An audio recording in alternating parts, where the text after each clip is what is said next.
Are you confident that no votes cast in the 2016 presidential election were altered? I'm confident. By the time when I left as director, I'd seen no indication of that whatsoever. Did the president at any time ask you to stop the FBI investigation into Russian involvement in the 2016 U.S. elections? Not to my understanding, no. Did you ever have access to the actual hardware that was hacked, or did you have to rely on a third party to provide you the data that they had collected? In the case of the DNC, and I believe the DCCC, but I'm sure the DNC, we did not have access to the devices themselves.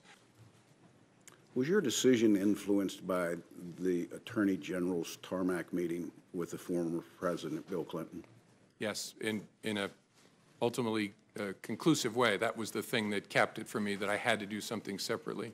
At one point, the Attorney General had directed me not to call it an investigation, but instead to call it a matter, which confused me and concerned me. It gave the impression that the Attorney General was looking to align the way we talked about our work with the way a political campaign was describing the same activity, which was inaccurate. We had a criminal investigation open. I gather from all this that you're willing to say now that while you were director, the President of the United States was not under investigation. Is that a fair statement? That's correct. All right. So that's a fact that we can rely on at this Yes, sir. Okay. Shortly after February 14th, when the New York Times wrote an article that suggested that the Trump campaign was colluding with the Russians, you remember reading that article when it first came out? I do. It was about allegedly extensive electronic surveillance. Correct. So again, so the American people can understand this, that report by the New York Times was not true. Is that a fair statement?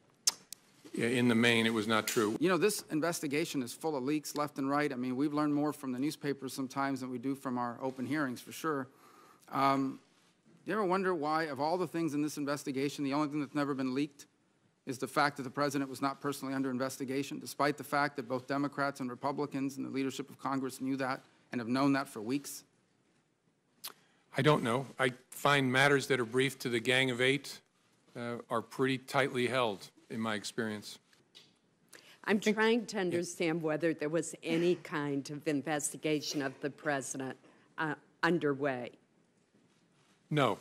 The FBI will be fine without me.